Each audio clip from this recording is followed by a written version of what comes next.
We are hearing Bhaktyaloka.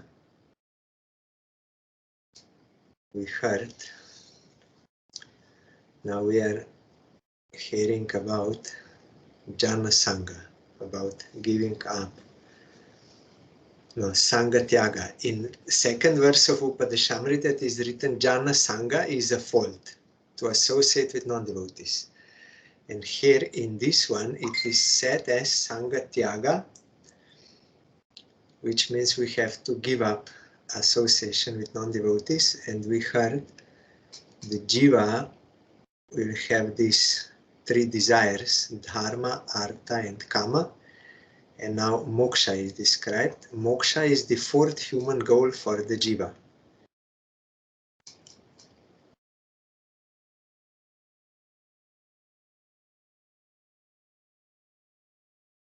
This also I think we heard. Yes, anyway, I can read again to remember. Moksha is the fourth human goal for the Jiva. There are two types of moksha: final destruction of suffering and attainment of spiritual happiness. Destroying suffering completely is the final goal for those who practice a life of dharma with dry jnana and mayavada. Those who place in their hearts pure jnana search for the spiritual happiness at the end. They are not bound by destruction of suffering. The householder devotee and the renunciate devotee both desire spiritual happiness.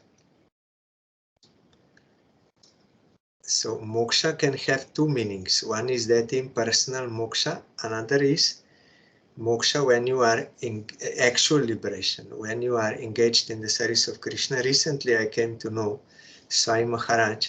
He gave one his disciple name Moksha Lakshmi, opulence of moksha. I never heard about such name before. Moksha Lakshmi, Dasi. Because moksha can be this one to only release yourself from worldly suffering. But our Gurudev said there is no positive happiness in that.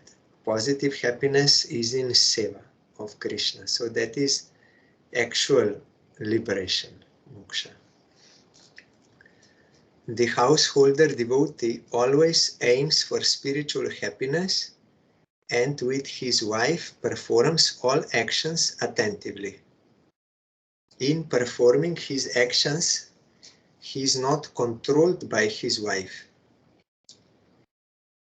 In this type of life, this such household life, he cannot associate with woman. So he is not having that improper association with woman.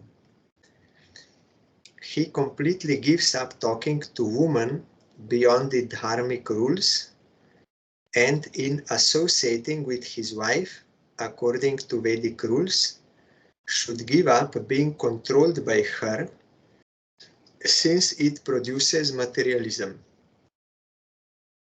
Sutta Goswami explains the rules of householder devotee's life in summary in the first canto of Bhagavatam.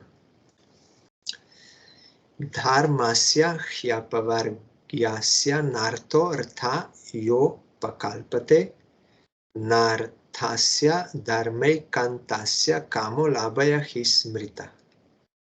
Kamasya nendriya pritir labho jiveta yavata jivasya tattva jigyasa narto yascheha karma bih. Atah pumbir dvija shreshta varnashrama vibhagashah Sanu shtitasya dharmasya sanksidir hari toshanam. Tasmat ekena manasa bhagavan sattva tampati shrotavya kirtitavyascha dhyeya pujaschcha nityada. Material results are not suitable as the goal for the person dedicated to higher spiritual goals. Attainment of material assets is not the desire of the person who is dedicated to the higher path. For one who desires apavarga, that is this highest goal, higher path or spiritual goal, sense pleasure attained from enjoying sense objects is not the goal as long as he lives. The goal of life is inquiry into the highest truth. What is accomplished by prescribed duties is not the goal. Here, prescribed duties means varna, ashram, dharma. Only to do that and to earn some material assets, that is not the goal. If one uses this, what he gets, for maintenance and inquires into tattva, means absolute truth, then that is acceptable. But otherwise, in and of itself, varna, ashram, dharma cannot bring you to spiritual goals or higher path. Because further in next verse it says, O best of the Brahmanas, the complete perfection of dharma, according to divisions of varna ashram by men, is pleasing the Lord. That should be the aim, not those results which one gets, material, artha, these things, money. Therefore, with mind dedicated only to bhakti, devoid of karma and jnana, one should constantly hear about, glorify, and meditate upon the Supreme Lord, the Master of the devotees. So in some Vishnu Chakravarti Thakur, they explain like this, these verses. Maybe here Bhaktyaloka Thakur. These are Sai Maharaja's translation. Maybe there. Yes, here Bhaktyaloka Thakur explained that one. The meaning is that in the 20 Dharma Shastras, there are predominantly teachings of Trivarga Dharma. Trivarga Dharma means this, to get Dharma, Artha, and Kama. The merciful sages wrote the 20 Dharma Shastras for persons qualified for karma, those who want material benefits. The karmis are qualified for these scriptures. Tavat karmani kurvita na nirvidyeta yavata mat kata shravanado va shraddha yavana jayate. Bhagavan Shri Krishna in 11th canto, he told to Uddhava when he was explaining about three paths for elevation. Krishna said there are only three paths and I made them. Karma, Jnana and Bhakti. Those who want material benefits, they are attracted by material benefits. For them, they are eligible for Karma Yoga. Those who understood this is all temporary, they want liberation, they are eligible for Jnana. And those who have, here it is written, who have faith in me and are ready to hear about me, Harikatha, they are eligible for Bhakti. So here Krishna in this verse says, as long as one does not become detached from daily and periodic duties, those are nitya karmas and noimitic karma. Daily is that they have to do that sandhya and other rituals they are doing. And noimitic is like occasionally, if someone dies, they will do Shraddh ceremony or yearly Shraddh or on special days, something that is noimitic, periodical. As long as one does not become detached from daily and periodic duties or has not awakened his faith in hearing topics about me, one must perform one's prescribed duties of Varna Ashram. So here one can also understand, if someone awakened faith in Krishna and is hearing Harikatha, for him there is no need to do Varna Ashram Dharma. In the sense as those who are eligible for karma they are doing. They're thinking, I am Brahmin, I am Kshatriya, I am wife, I am husband, I am these things. So there are certain prescribed duties. But devotee who awakened that, he knows I am eternal servant of Krishna. He's not having that type of identity. So his target is service of Krishna. He will only perform Varna Ashram Dharma as a means to maintain his life, but not in that ego, and also not totally everything, only as much as is necessary for his devotion. But that Varna Ashram should never cover devotion, like wife should follow husband.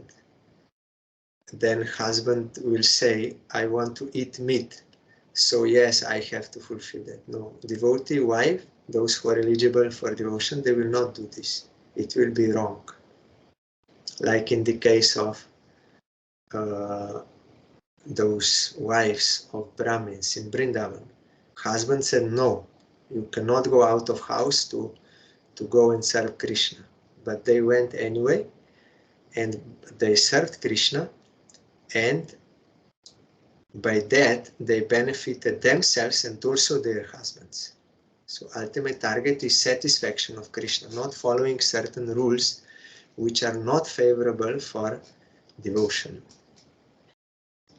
But if someone is not eligible for devotion, then he must follow all those things for gradual advancement. Those qualified for karma indicated in this verse practice Trivarga Dharma, means for Dharma, Artha and Kama. Here also one has to understand, because generally it is said they are karmis. So you have to understand that this karma here meant, and karmis, they are not ordinary persons who go to job, work, get money and enjoy. No. Here karma and karmis means those who are doing activities which are prescribed in the Vedas according to one's status in Varna Ashram Dharma, and by that they will get purified. But by this normal thing, no one will get purified. Only if unknowingly there is some sukriti done to some devotee unknowingly, but it is not same. You can call them as karmis, these normal people as karmis, only in the sense that they are wanting the fruits of their actions. Only in that sense you can say karmi, they are fruitive actors. But in an actual shastric sense, you cannot call them karmi. Karmi is also very rare in this world. One who does actions prescribed by Vedas. That is why in Upadeshamrita, in that 9th verse, Rupa Goswami told, more there than ordinary sense enjoyers to Krishna are karmis, sat karmis. They are doing pious activities, according to Shastra. More there than such karmis are jnanis to Krishna. Then more there bhaktas, and then ultimately it comes to Radharani. But there it is written that Krishna means that these karmis, they are there to Krishna because they accepted the Vedas. It is one kind of Sharanagati. But these persons, normal sense enjoy, they do not accept Vedas. Those who, becoming detached, develop qualification for jnana are no longer qualified for Trivarga karma. It is stated in Gita, if someone will follow this Varnashram Dharma and gradually also do it only for the sake of duty, not for getting result, then by that Nishkama Karma Yoga, desireless Karma Yoga, they will purify their heart. Then in their heart that knowledge will appear, I am not of this world. I'm not Brahmana, Kshatriya, I'm not of Triguna, nothing. I'm spirit. And when I am attached to this material energy, which is always changing, everything is temporary, when I want to enjoy, when I am attached, that time I have to suffer because of that. My natural happiness or peace is taken away by that enjoyment and attachment. They can feel this. So their desire is, I want to be detached. I want to be liberated. Then I can have my peace. I can have my Atmananda, my own bliss. So they're eligible for jnana or yoga. So after they get this qualification, then they are no longer qualified for Trivarga karma. They don't want dharma, artha and kama. No, they want moksha. They give it up, this Trivarga karma, and become qualified for sannyas within dry jnana. Here sannyas means complete renunciation, but in this dry jnana mark. Dry means there is no service of Krishna. Only static, that Brahma Jyoti, no lila, no service, no waves of bliss. That is why it is called dry. But this dry jnana or bliss of Brahma Jyoti is far superior than any material enjoyment. But from the point of view of devotees, that jnana or that dry jnana, the Brahma Jyoti, is also like a hell for them. Hell. Why? There is no service of Krishna there.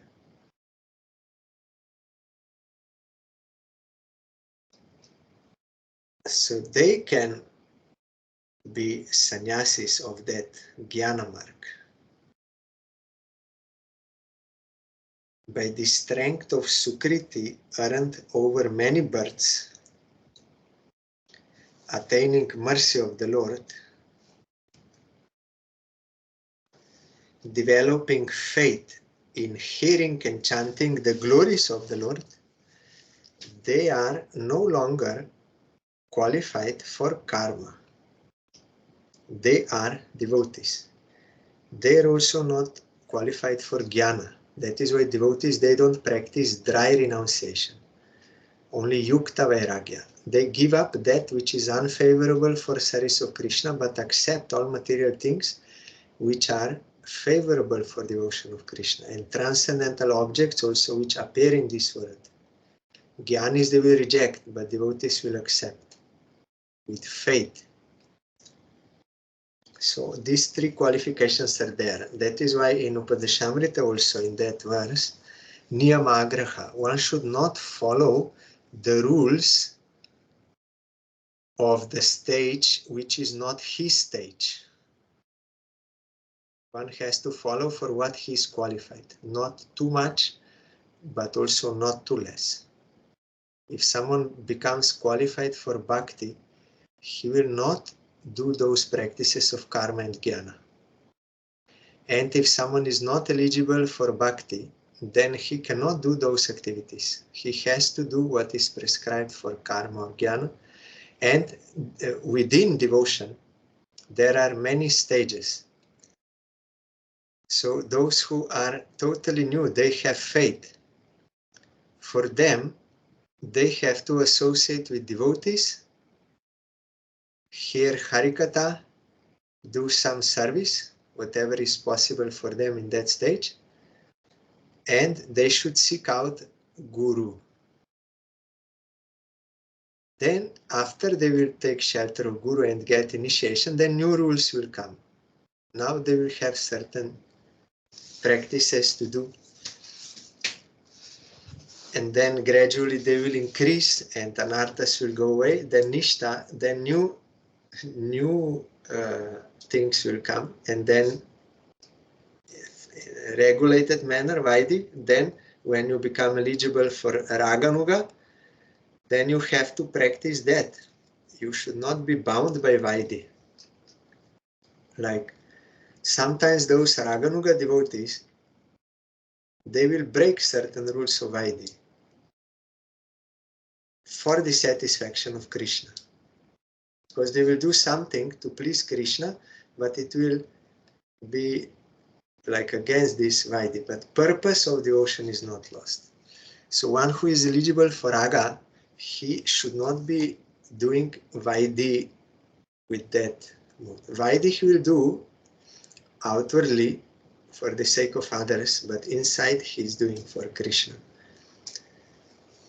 As example, but sometimes they will break also. But if someone is qualified for Vaidhi Bhakti, if he tries to imitate or practice something which is meant for those who are on a Raganuga platform, then he will also commit offense. So we have to follow according to our present situation or level under the guidance of bona fide Guru. Among them, means among devotees, some who are householders do not make their goal enjoyment of the senses with karma from the artha attained by taking shelter of liberating dharma. Means those who are devotees, they will not have goal in their life, sense gratification. That sense gratification is available by money, artha, which one gets by following dharma, varnashram dharma, prescribed duties. So sense gratification will not be their goal. Rather, the jiva with spiritual swarup, that own spiritual form, makes it assist inquiry into the truth while living a pure life favorable to bhakti. So they will work according to varnashram dharma, they will do dharma to get money and other material assets, but they will not use it for improper kama. They will use it to facilitate devotion. They will also do kama in the sense of fulfilling their material needs, but they will do it in devotional way. As we heard before in this book, they will also satisfy their senses, but first they will offer Krishna bhoga and take his prasad. They will see deity with eyes. They will hear harikatha and songs about Krishna. They will speak about Krishna, take prasad. All sense enjoyment will get, but pure one that is coming out from the service of Krishna.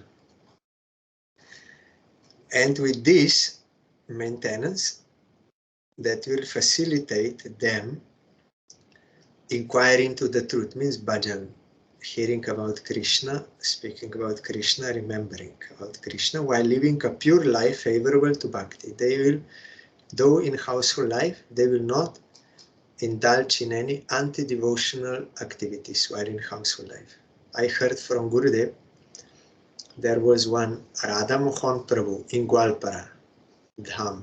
For us it is Gwalpara Dham because Gurudev appeared there. So Gurudev told us, once he also told me in a room, that Radha Mohan Prabhu, I saw him before because he was coming to our house, because he was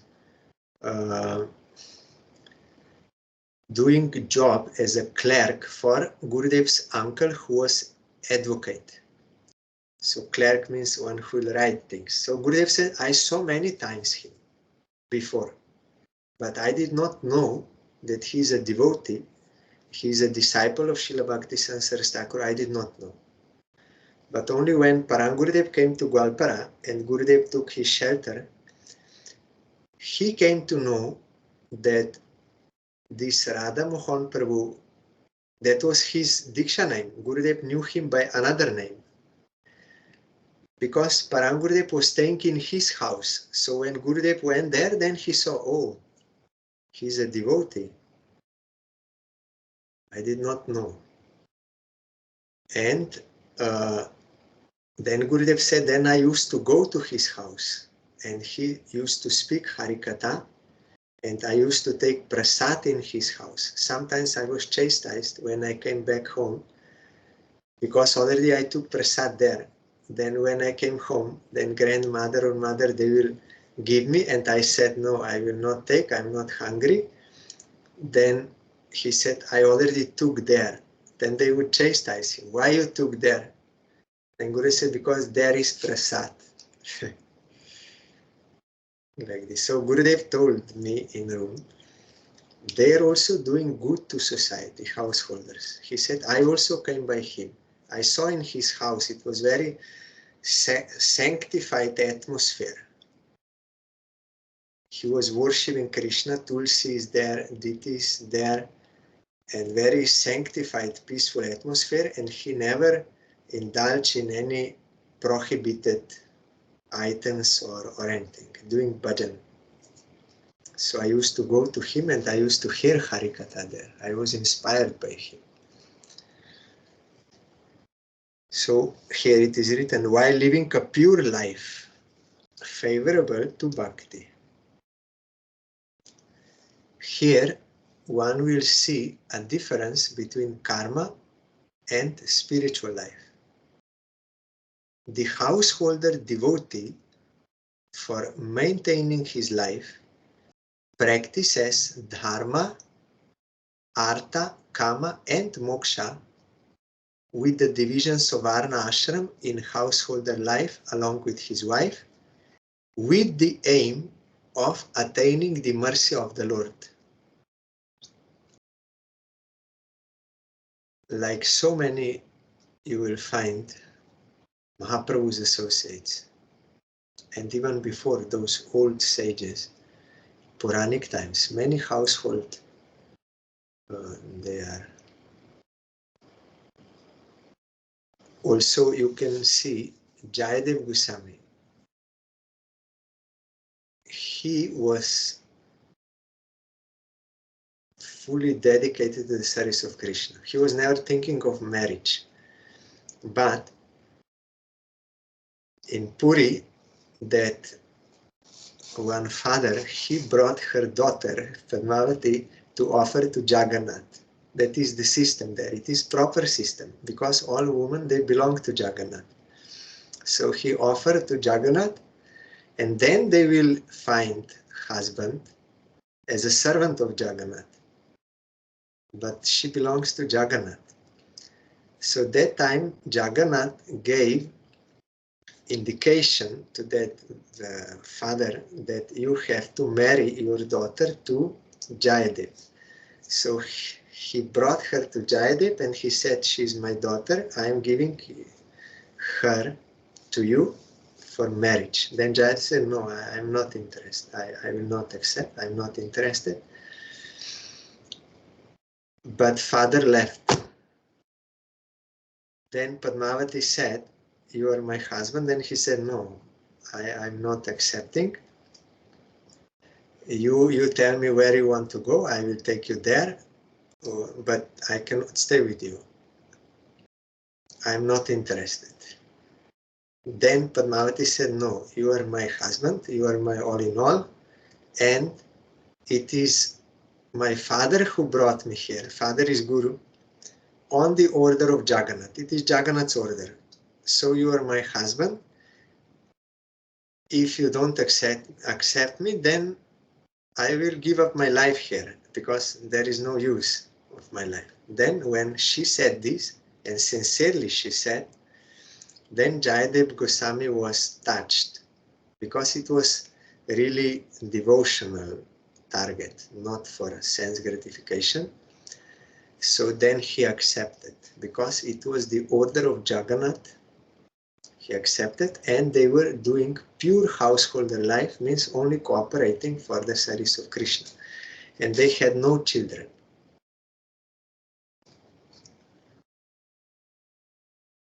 So householder life along with his wife with the aim of attaining the mercy of the Lord. When his house becomes unfavorable for his sadhana, then detachment arises and he gives up his house. This is in certain cases, not in all cases. Like in Ramanuja's case or some wife becomes unfair, or in Swami Maharaja's case also.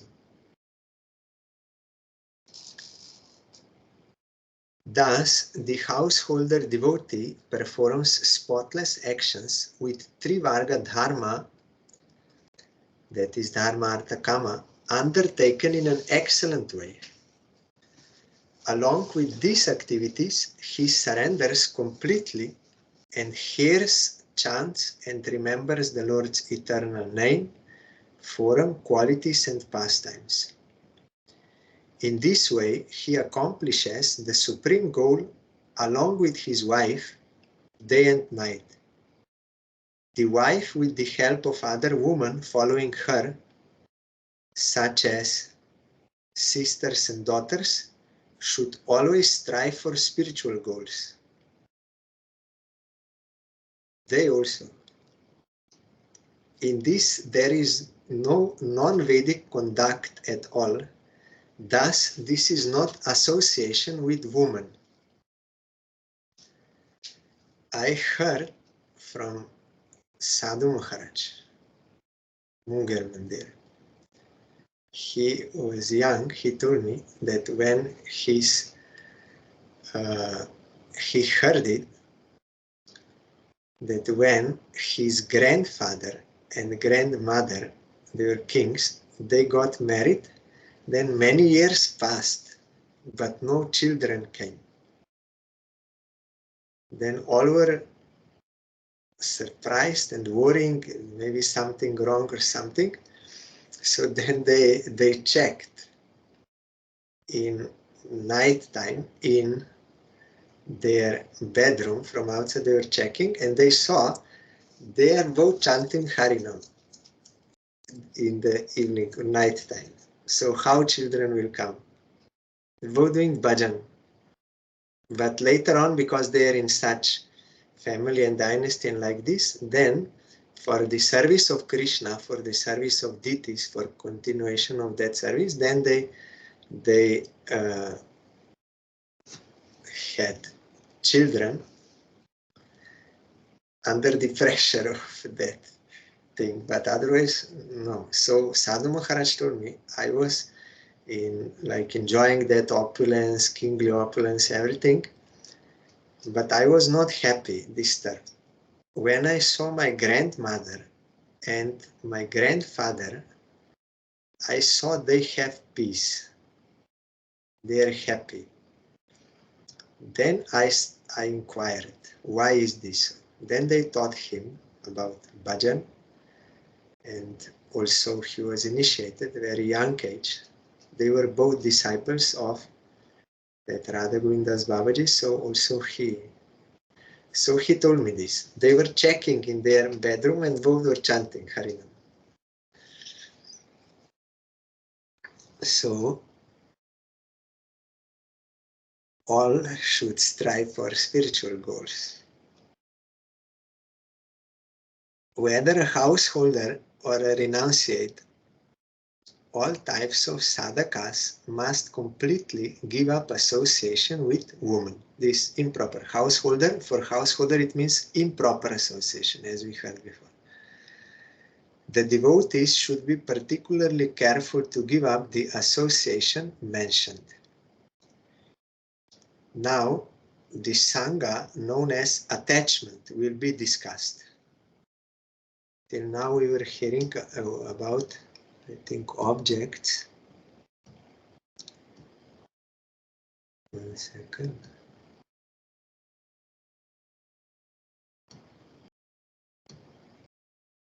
Yes, two types of sangha are there. Contact means sangha, and attachment. Now attachment will be explained. There are two types of attachment. Attachments in the form of mental impressions, samskaras, and attachment to objects. First, I will analyze attachment to mental habits or sanskar. They are of two types, ancient and recent.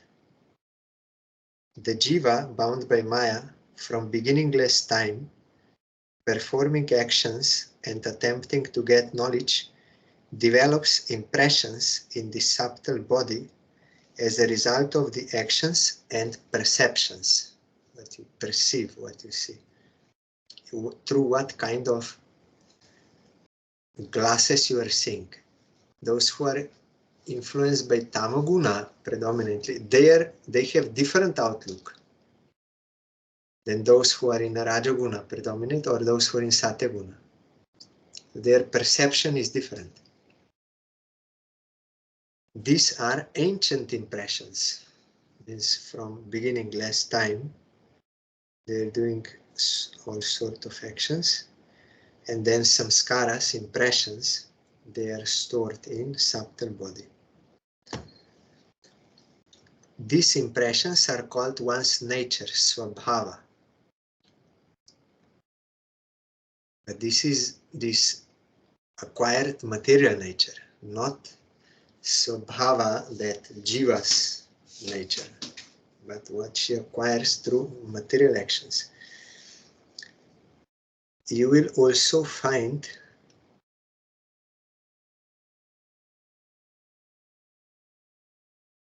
maybe it will be described here, like for example, in astrology, Vedic astrology, that is also given by Krishna. When someone does certain actions, then he has to get certain results.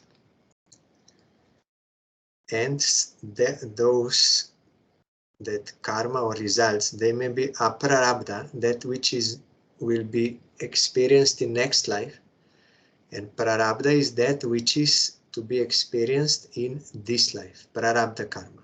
So by astrology you can see prarabdha karma, but this karma is also of two types. One is fixed, another is flexible.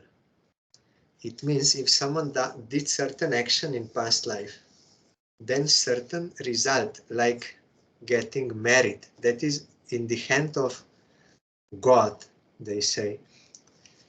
Marriage, children, and death, that is in the hand of God, not in the hand of jiva, because God is giving the result of our previous actions, so that is fixed. So if someone will get married, if it is fixed in his karma, then it will happen. But if it is flexible, then he will have the tendency to get married and tendency to get children. That tendency will be there. That is samskara.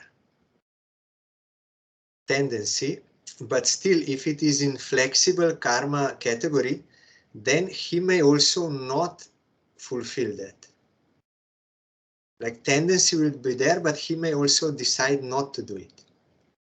But someone who it is fixed,